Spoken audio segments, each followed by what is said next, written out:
we announced the death of Sir Winston Churchill. The announcement came from 28 Hyde Park Gate a few minutes ago. It said that Sir Winston died shortly after 8 o'clock this morning. Here in the Soviet Union, the Soviet government is sending condolences to Sir Winston's family and to the British government. Australian regard for Churchill's sheer greatness, courage and vision as wartime leader and post-war prophet. In accordance with the tradition of state funerals, Churchill's body was placed on a catafalque in Westminster Hall. He would lie in state for 3 days before the funeral. Over 300,000 people came to pay their respects. My mother said, you know, from the moment his coffin left Hyde Park Gate to come here to lie in state, she said to us, he doesn't belong to us anymore. He belongs to the nation.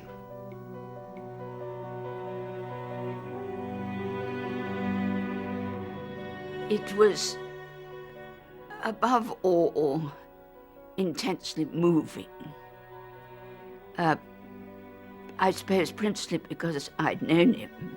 I felt a very close connection there, but also it was the grandeur and the ceremony of Westminster Hall with the soldiers with their arms round the coffin.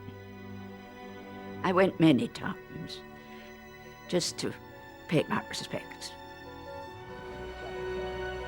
The people waiting tried to keep warm by stamping their feet, huddling ever closer into their overcoats and scarves and blankets. Some of them had to wait 2.5 hours. Later, a few snow... Reporting for the BBC was a young journalist, Martin Bell. I just described the size of the crowd and the quietness and the sense of purpose, and they were going to stay there for as long as it took. What was it that they were turning out for? Obviously it was a funeral, but was it something more than that? I think they were turning out because they recognized the passing of someone very special in the life of the nation. I don't think the sort of revisionist historians had really chipped in by then, and I think people have probably forgotten the wilderness years and the errors of judgment and all the things that now are in every history. We just remember the passing of a very great man, and this was the last time to pay tribute to him.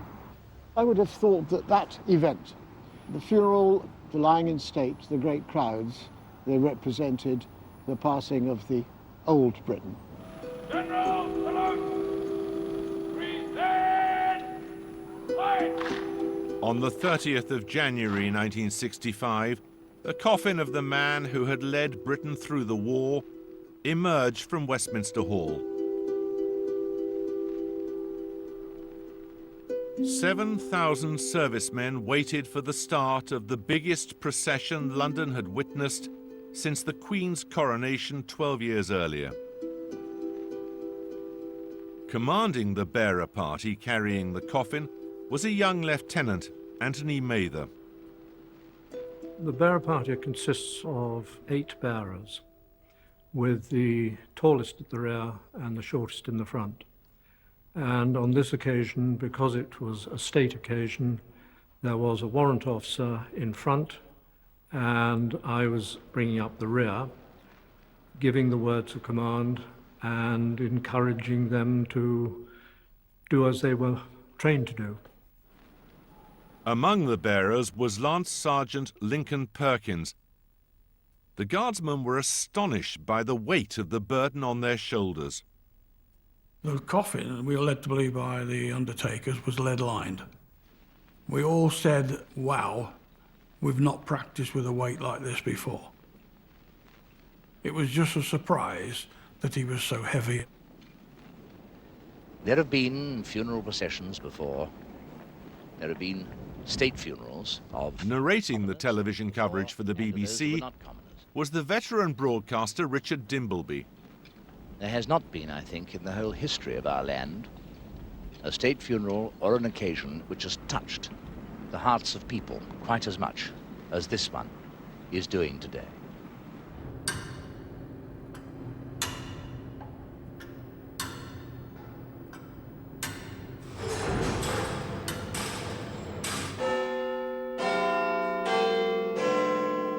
At 9:45, Big Ben chimed to mark the start of the procession to St. Paul's. The bell would remain silent for the rest of the day.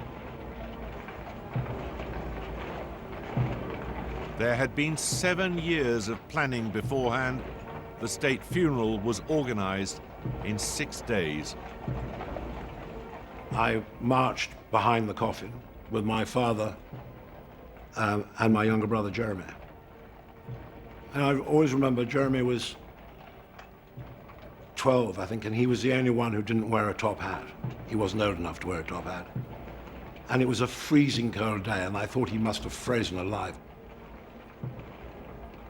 Strangely enough, you are very focused on what is going on in front of you, and your eyes are not swiveling around, seeing too much. But it was patently obvious that every side of the road, the crowds were 10, 12 deep, very sombre and very respectful of the coffin as it passed them.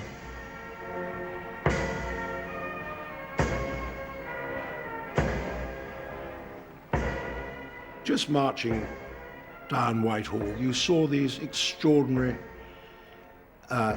faces. I mean, I've never seen such collective grief. And of course, people 10, 20 deep on the pavement the whole way. I mean, it was just sort of heartbreaking, really. It was just so moving. My sister and I were sitting in the carriage together, and you could practically touch the people if you'd wanted to, and you could see their faces. I mean, it was extraordinary. I mean, you could see the tears pouring down their faces. You could see, I mean, the emotion that we saw on that journey, I mean, it was true, raw emotion. And I mean, not just tears trickling, I mean, really, I mean, with real anguish on their faces.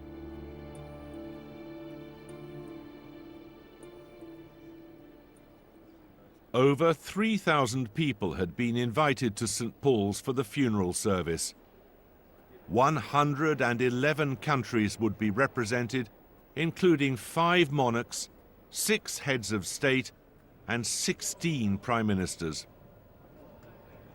The family wanted the funeral to have as personal a feel as possible. So a seat was found for the woman who baked Churchill's birthday cake every year, another for Odette Paul Roger, the woman whose company had made so much of the many gallons of champagne that Churchill had drunk, and another, because he enjoyed building brick walls at Chartwell and carried a union card, for a representative of the National Union of Bricklayers. Churchill wasn't just Britain's hero. International statesmen, like former President Eisenhower and President de Gaulle, came too, recognizing Churchill's role in saving the Western world and democracy. Churchill's comrades from the country's finest hour tottered in too. The politicians who'd schemed and dreamed that one day they'd replace him, and the unlucky ones who did and were found wanting. The hour had made the man, and the hour, thank God, has not come again.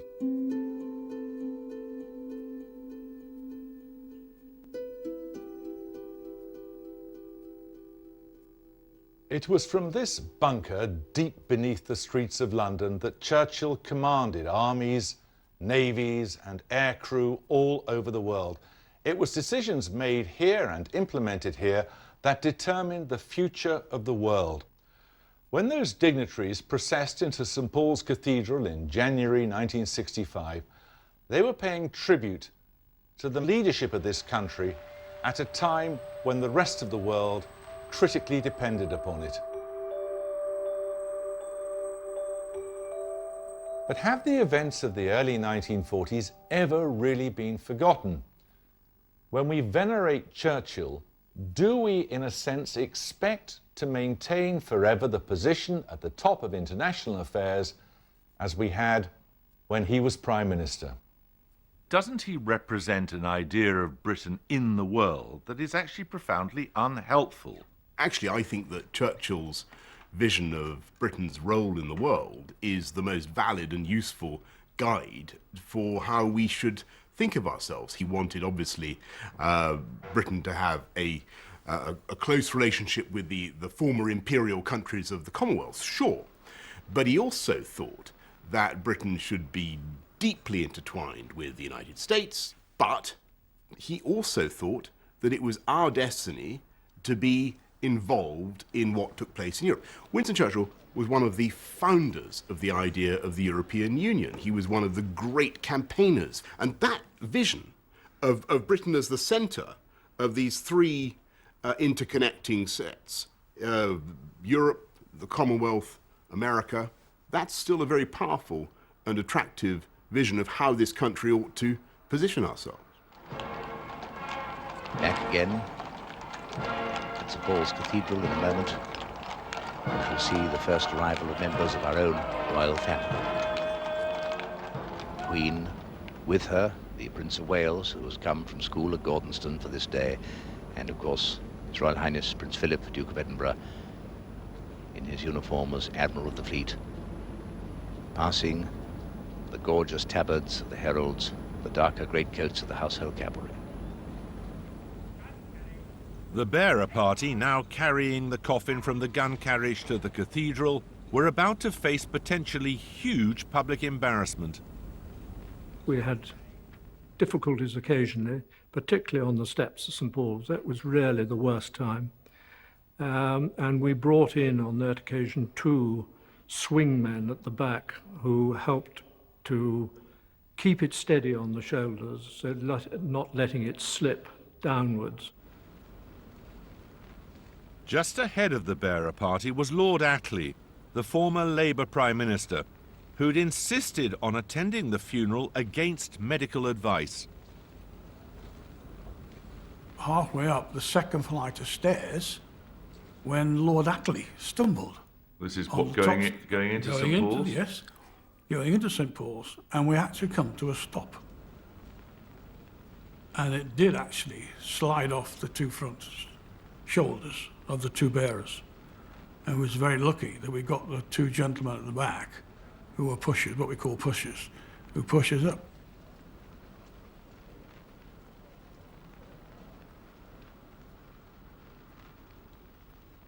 What went through your mind? Oh, tell it to Richard Churchill, don't worry, sir, we'll look after you. Of course, I was really talking to myself, but apparently I was talking out loud, because you could actually feel him sliding off the shoulders. If we had dropped him, we'd have been, I don't know what would have been, very embarrassing, but we didn't. And in a huge oaken coffin, surmounted by Union Jack, the body of Winston Churchill is borne for his funeral service into the great Mother Church of the Commonwealth.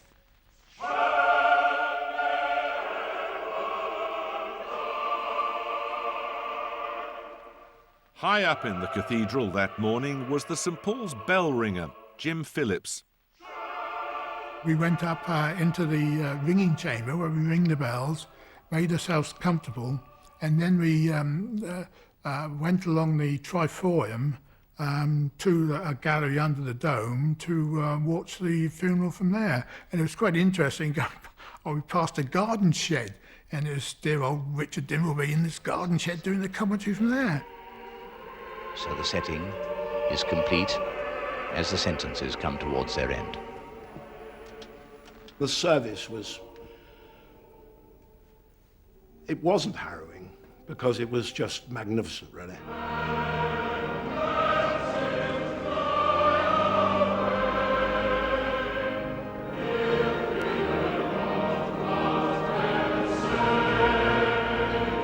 It was very, very moving and overwhelming, these great hymns. It was so grand, but it was also so personal.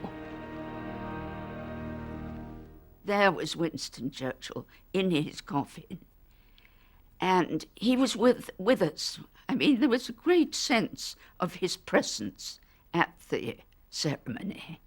Brethren, we are assembled here to join in prayer on the occasion of the burial of a great man who has rendered memorable service to his country and to the cause of freedom. Of course one cried, I suppose, but we were swept along on this sort of tidal wave of splendor and splendid grief. The most wonderful, wonderful music I've ever heard anywhere in my entire life.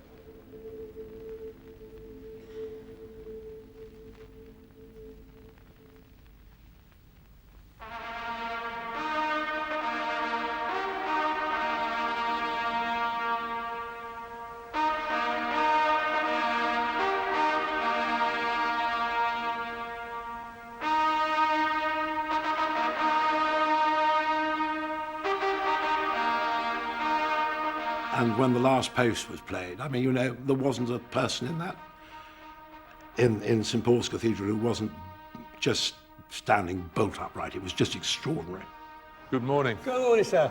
Nice to see you. Thank you for coming. How does it feel to be back? Well, yes, it's all coming back, actually. There were 2 trumpeters playing at the funeral that day. Yeah, for what I can remember, anyway. Peter Wilson and Basil King haven't seen each other in 50 years since playing together here at St. Paul's.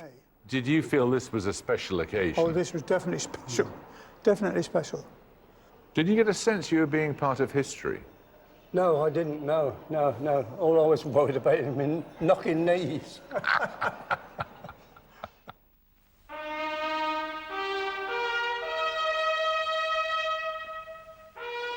After Peter had finished the last post, Basil answered with Reveille.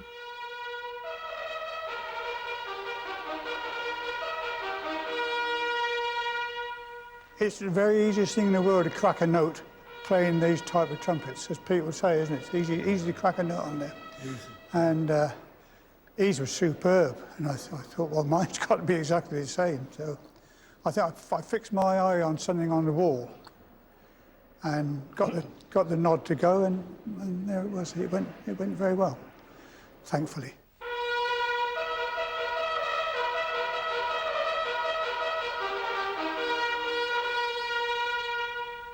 There were lots of people in the congregation that day among the mourners, particularly family members, who cried when they heard you 2 play. Did you get any sense of how people were reacting to hearing you play?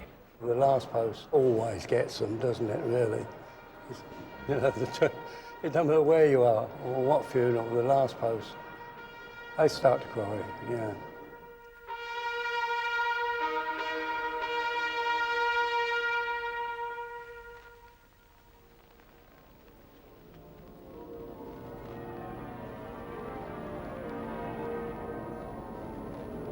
The muffled bells of St. Paul's, rung by the ancient society of college youths, the bell ringers of the cathedral, ring out now high above the church over London.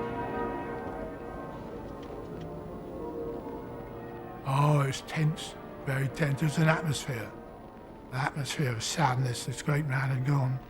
And when we pulled the bells off to peal them, every sinew and muscle was strained and my legs were shaking and the world was listening to us. The focus was on St. Paul's at that particular hour. It was one of those things we had to do for the man, and I think we did it very well.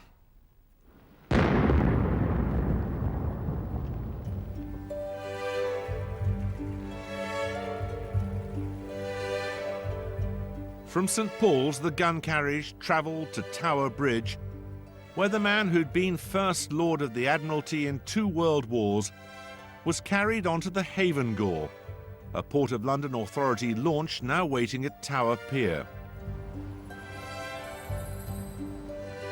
The state funeral was about to end, and the private ceremony for the family would shortly begin.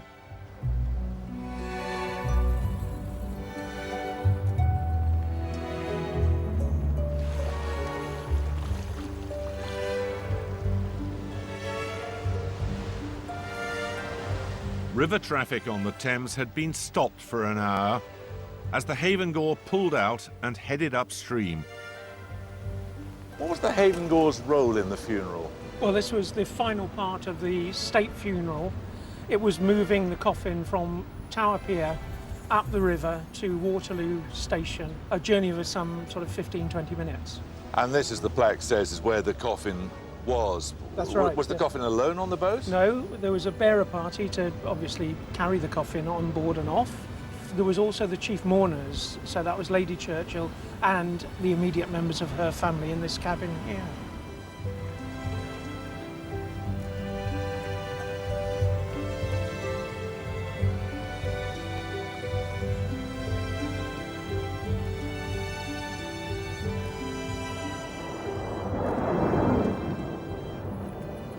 Above the Havengore that day, as if from nowhere, roared 16 Lightning aircraft, a tribute from RAF Fighter Command. Of the many emotional scenes on that charged day, one sight which really stuck in the minds of those who saw it was the spectacle of the cranes of the Port of London lowering their jibs as the barge passed. It seemed a spontaneous gesture of respect from a people in a part of Britain that had really suffered from Hitler's bombers during the Blitz.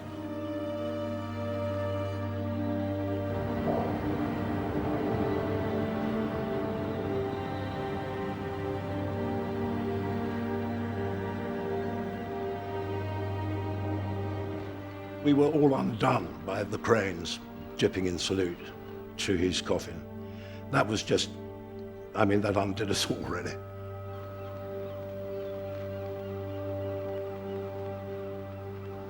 What an emotional sight that was, to finish off. So everybody's paying their respects by doing a half-mast crane. Amazing sight. Marvellous. Tear to the eye.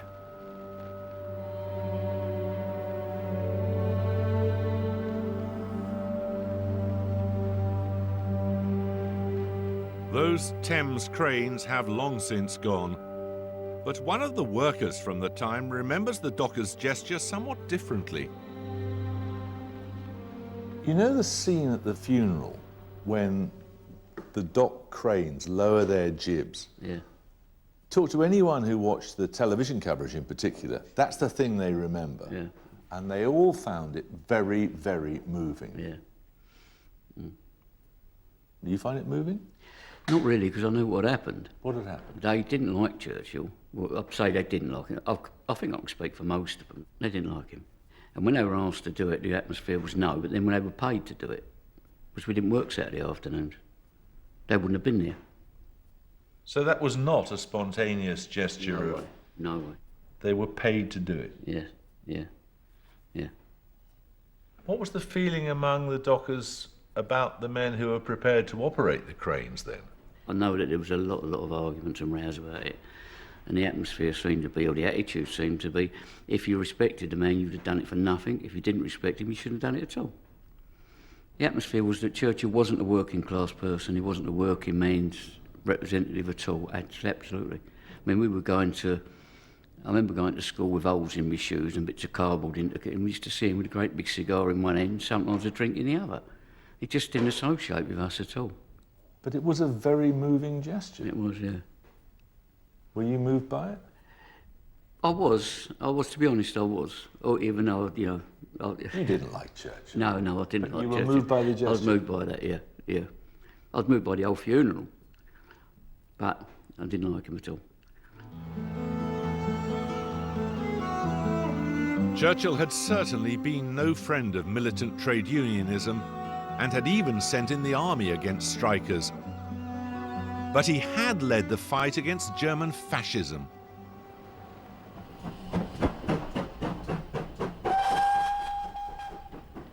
Churchill's coffin would leave London by train on the next stage of the journey towards the small Oxfordshire churchyard, where he was to be buried that afternoon. Appropriately, the engine chosen to pull the funeral train was a steam locomotive from an earlier era.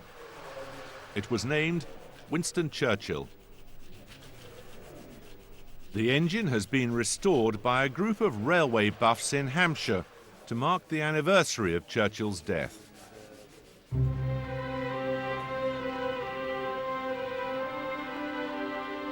At Waterloo Station, a new bearer party, made up of soldiers from Churchill's old cavalry regiment, bore his coffin onto the train waiting at platform 11.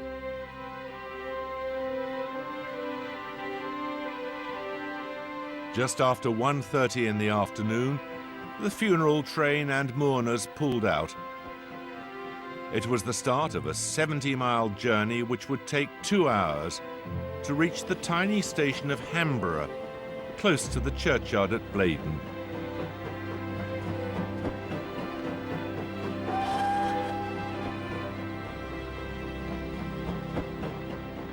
The moment that we left Waterloo, we saw so many people, thousands and thousands of people along the line, you know, in some of the strangest places, even in the countryside. They were in the fields, all along the line. And that was the most telling thing I felt personally about it. But the other thing was all the old soldiers, all in their battle dress, saluting as that train went by. Quite something. Never forget that.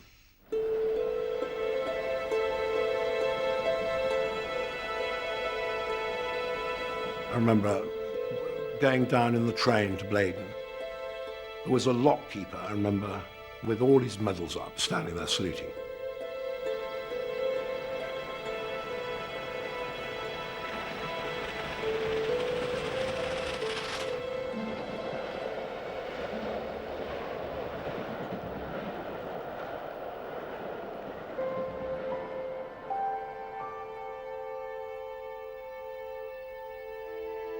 At Blaydon, they had been preparing for the burial from the moment 6 days earlier when they first received news of Churchill's death. The passing of a historic figure merited an ancient village rite.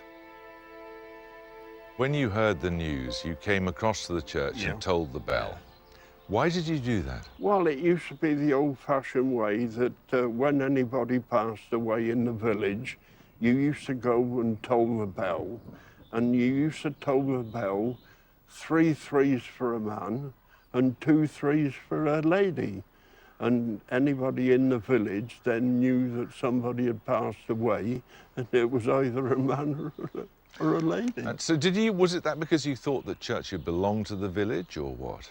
Well, I thought it was a respect to let people know that Winston had died, you know, because we always knew that he was going to be buried here, because that's what he always said he was coming back to with his mother and father. For the day of the funeral, Lady Churchill had asked for the press and cameras to keep away from Blaydon. Only villagers were allowed to witness the arrival of the coffin for the private burial. Now, where's this picture? This must be one of the very last photographs taken at the funeral. That was right here where we're standing. That is there, because there's a house there. Here's the coffin coming down. Yeah, it came down here and stopped here. Yeah. So what, it's taken from that window up there? Taken from that window, and this is the wall that's coming down here.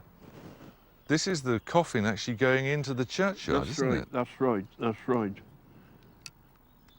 I don't know how I got them, but different people used to give you different photographs. And then these little photographs here, these tiny, tiny ones, these must be the last photographs of the lot, I suppose. That's right, as they went from here through the Lich Gate. Into the churchyard, yeah.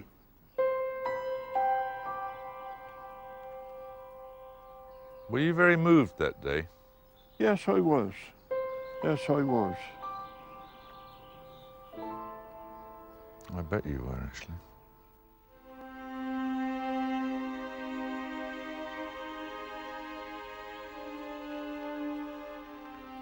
It was the most beautiful day, beautiful, beautiful, ice-cold day. And he was committed, with his whole family standing around him.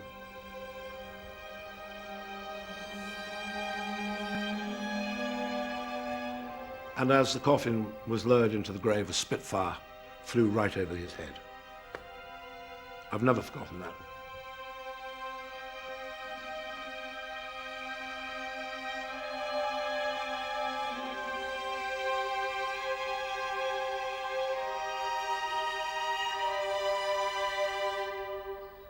So the journey that had taken him all over the world ended in an English country churchyard. There's no grand monument, no eternal flame, no ringing declaration, just a stone slab inscribed with his name and that of his wife, who joined him a few years later.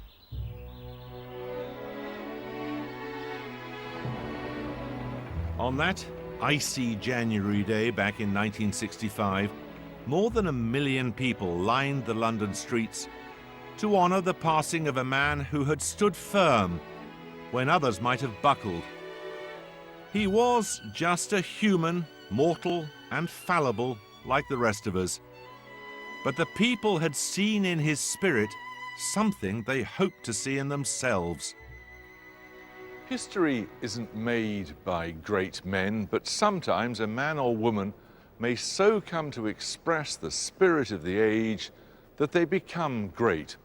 Winston Churchill was such a figure. He looked a bit like a bulldog, and when the nation needed it, he expressed the determination of a bulldog. Sure, he was a chancer, an egotist, a workaholic, and sometimes a bit of a charlatan. But in this age of political miniatures, there is no one who can hold a candle to him. For the sake of the nation, we must hope that the old cliché about never seeing his like again isn't true, because one day we may need his like. But in the 50 years since his death, there has been no sign of such a figure.